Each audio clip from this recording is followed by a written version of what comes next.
Hello friends, मैं हूं आपका दोस्त असीमानंद और आप देख रहे हैं आपका अपना यूट्यूब चैनल हमारी बगिया।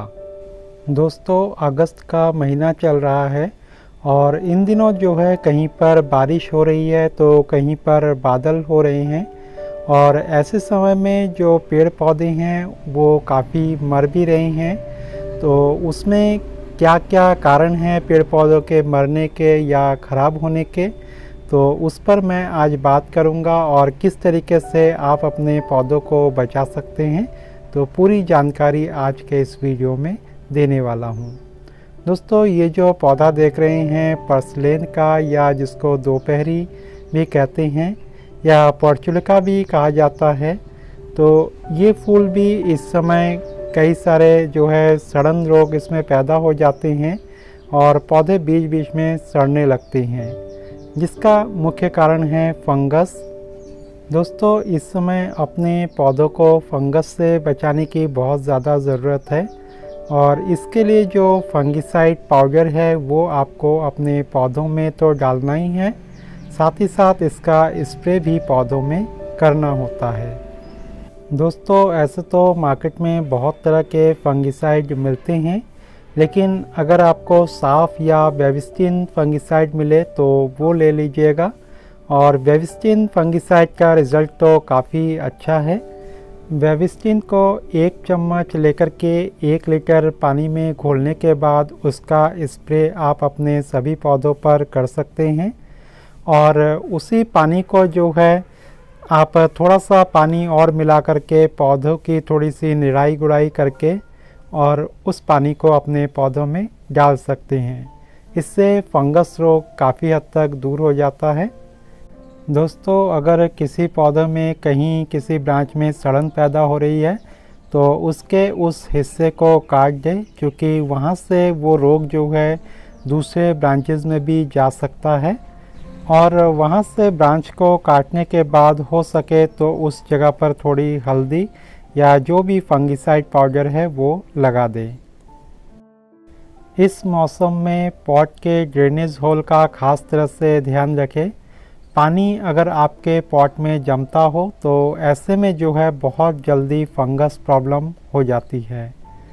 जिन पौधों में फूल नहीं आ रहे हैं और उसका सीज़न चल रहा है तो हो सकता है कि उसकी जो मिट्टी है वो ख़राब हो रही हो, इसलिए ऐसे में आपको जो है नई मिट्टी बना करके उसको रिपोर्ट करना होगा, तो उस तरीके से भी आपके फूल दोबारा से आने लगेंगे। दोस्तों, इस मौसम में जो फंगस है उसके साथ साथ बहुत सारे जो कीड़े मकोड़े हैं उसका आक्रमण भी हमारे पौधों पर दिखाई देता है और वो फूलों को और पत्तों को खाते रहते हैं, बीच बीच में छेद कर देते हैं। तो इसके लिए जो है आप कोई भी जो आपके स्प्रे है वो करते रहें। दोस्तों, इमिडाक्लोप्रिड एक ऐसी दवा है जिससे लगभग हर तरह के कीड़ों का सफाया हो जाता है। तो जो भी घर में गमलों में गार्डनिंग करते हैं तो इमिडाक्लोप्रिड नाम के जो पेस्टिसाइड है उसको ला करके आप अपने पौधों में छिड़काव कर सकते हैं। इससे जो भी आपके मिलीबग की समस्या है या दूसरे तरह के कीड़े मकोड़े की समस्या है वो दूर हो जाती है। अगर कीड़ों का अटैक हो चुका है तो ऐसे में इस दवा का यूज़ आप हर 2 दिन में एक बार कुछ दिनों के लिए करें और बाद में जो है फिर 8-10 दिन बाद में आप इसका यूज़ कर सकते हैं। दोस्तों, पौधों में जो भी सूखे हुए फूल हो उसको रोज़ाना साफ़ करते रहें। सूखे हुए और सड़े हुए फूल बिल्कुल भी आपके पौधों पर नहीं रहने चाहिए, क्योंकि यही से जो है बहुत सारे कीड़े मकोड़े पैदा हो जाते हैं और बाद में फिर ये पौधों को नुकसान पहुंचाते हैं। दोस्तों, हो सके तो पौधों में आप महीने में एक बार कोई भी माइक्रो न्यूट्रिएंट का स्प्रे करें। अगर आप नियमित रूप से ऐसा करते रहेंगे तो बहुत सारे जो समस्या है पौधों की वो नहीं होगी और जो फल है फूल है वो अपना प्रॉपरली टाइम से आते रहेंगे और वो झड़ेंगे भी नहीं। इसके अलावा कई बार पत्ते में सफ़ेद होने की शिकायत आती है, पत्ते सफ़ेद होने लगते हैं या पत्तों का जो रंग है वो फीका पड़ने लगता है। तो ऐसे में जो है आपको कई बार रिपोर्ट करने की ज़रूरत होती है क्योंकि मिट्टी ख़राब हो चुकी होती है।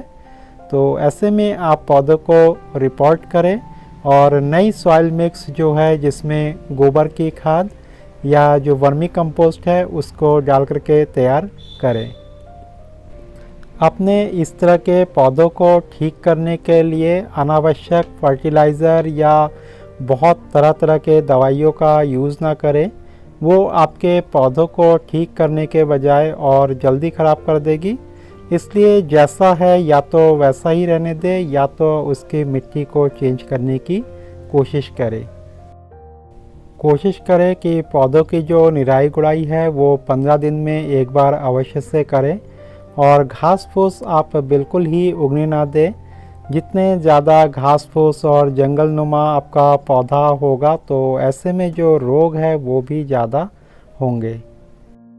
दोस्तों गमले में पौधे की हाइट को बहुत ज़्यादा बढ़ने ना दें।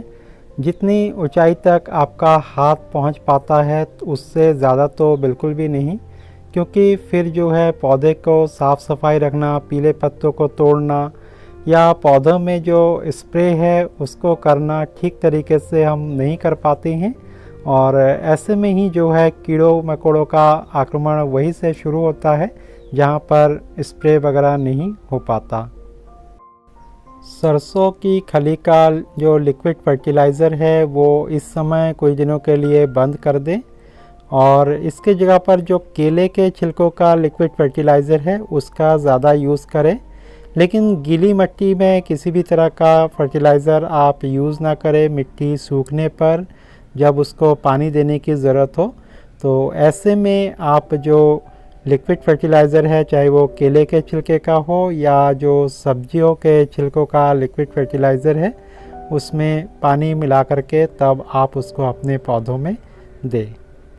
दोस्तों इस बारिश के मौसम में आप में से बहुत सारे लोगों ने कटिंग्स लगाई है। तो दोस्तों अगर आपने गमले में कटिंग लगाई है तो फ़िलहाल उसको जो है बहुत ज़्यादा तेज़ धूप में ना रखें। केवल सुबह आधे घंटे की धूप आती हो ऐसी जगह पर आप उसे रख सकते हैं और ज़्यादा जो है उस पॉट को हिलाए डुलाए ना, क्योंकि उससे हो सकता है कि जो कटिंग आपने लगाई हो वो हिल जाए और उससे जो है वो कटिंग आपकी ख़राब हो सकती है।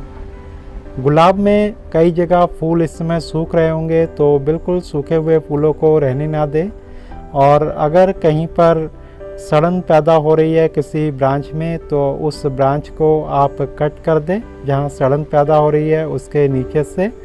और गुलाब में कट करने से पहले विशेष ध्यान रखें कि जिस चीज़ से भी आप कट कर रहे हैं उसको एक बार सैनिटाइज कर लें, क्योंकि गुलाब में जो है बहुत जल्दी बैक डाई की समस्या शुरू होती है और जहाँ से आप काटते हैं अगर वहाँ पर एक बार वायरस ने अटैक कर दिया तो फिर वहीं से पौधा मरते मरते नीचे तक चला जाता है। दोस्तों ये राखी बेल है और देखिए राखी की तरह कितना सुंदर फूल इसमें खिल रहा है। इसको कृष्ण कमल भी कहते हैं। बहुत ही प्यारा फूल लगता है और पूरा जो है ये भरा हुआ रहता है फूलों से। तो फिलहाल ये जो पौधा है इसमें कटाई छटाई करके एक शेप देने की कोशिश की गई है, तभी फूल आपको इस समय कम नज़र आ रहे हैं। दोस्तों अगर आपको किसी भी पौधे में कंटिन्यूस फूल चाहिए तो उसमें बीज बनने ना दें।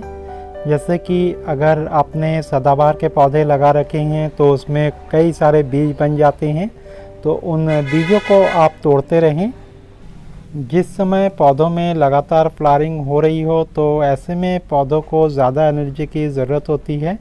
तो ऐसे में आप पौधों को जो भी लिक्विड फर्टिलाइज़र है केले के छिलके का या सब्जी के छिलके का वो देते रहें, तो उससे जो है वो फ्लावरिंग कंटिन्यूस बनी रहेगी।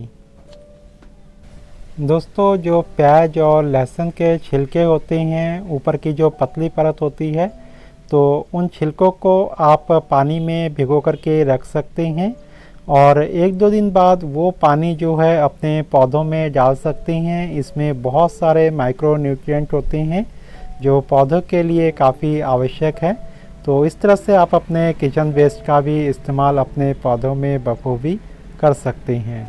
दोस्तों, अगर आप किचन वेस्ट का खाद बनाते हैं तो किचन वेस्ट के अंदर कभी भी पका हुआ जो भोजन होता है उसको कभी ना डालें, और साथ ही साथ जो भी नींबू वर्गीय फल होते हैं जैसे नींबू, मौसम्बी, संतरा, तो इस तरह के जो फलों के छिलके होते हैं वो भी उस पे ना डालें, बल्कि उसको जो है अलग जार में डाल करके और उसके अंदर पानी डाल दें, और जब कुछ समय बीत जाए काफ़ी दिनों बाद तो वो वाला जो पानी है वो आप अपने पौधों में डाल सकते हैं थोड़े से और पानी को मिलाने के बाद। दोस्तों, इसको इसलिए मना किया जाता है क्योंकि ये जो है एंटी बैक्टीरियल होते हैं, जो भी खट्टी चीज़ें होती हैं, और जब वो आपके दूसरे किचन वेस्ट के साथ मिलती है तो जो बैक्टीरिया पैदा होते हैं तो उसको वो पैदा होने से रोकती है। तो ऐसे में जो है वो जो खाद है वो डिकम्पोज होने में आपका समय ज़्यादा लग जाता है। यही स्थिति दोस्तों प्याज और लहसुन के छिलकों के साथ भी है, तो उसे भी किचन वेस्ट के जार में एक साथ ना डालें, बल्कि इसको भी अलग जार में ही पानी बना करके डालें और उस पानी को जो है फिर अपने पौधों में यूज़ करें। बारिश के सीज़न में कई पौधे बहुत ज़्यादा लंबे हो जाते हैं, शेप उसका बिगड़ जाता है, तो ऐसे में आप उनकी कटाई छटाई करके उसके शेप को सही आकार दे सकते हैं, क्योंकि इस समय अगर आप प्रूनिंग करेंगे तो कई सारे नए ब्रांचेस और किनारे से निकलते जाएंगे, जिससे कि पौधे के जो आकृति है वो बहुत अच्छी हो जाएगी।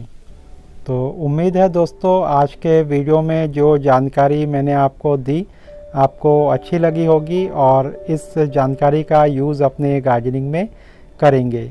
दोस्तों, मेरा जो व्हाट्सएप नंबर है वो डिस्क्रिप्शन बॉक्स में दिया हुआ है, तो वहाँ से आप उसे नोट कर सकते हैं, और अगर आपको किसी भी तरह की जानकारी पेड़ पौधों के संबंध में चाहिए तो आप मुझे व्हाट्सएप पर मैसेज कर सकते हैं। कमेंट बॉक्स में सवाल पूछने पर कई बार वो समय ना मिलने के कारण काफ़ी डाउन चले जाते हैं और उसको ढूंढकर निकालना भी काफ़ी मुश्किल हो जाता है, तो कृपया व्हाट्सएप में अपने सवालों को भेजें। आज के एपिसोड में बस इतना ही। फिर से मिलते हैं एक नए एपिसोड में नए फूलों के साथ और नई नई जानकारियों के साथ। इस एपिसोड में अपने दोस्त असीमानंद को दीजिए विदा और देखते रहिए हमारी बगिया।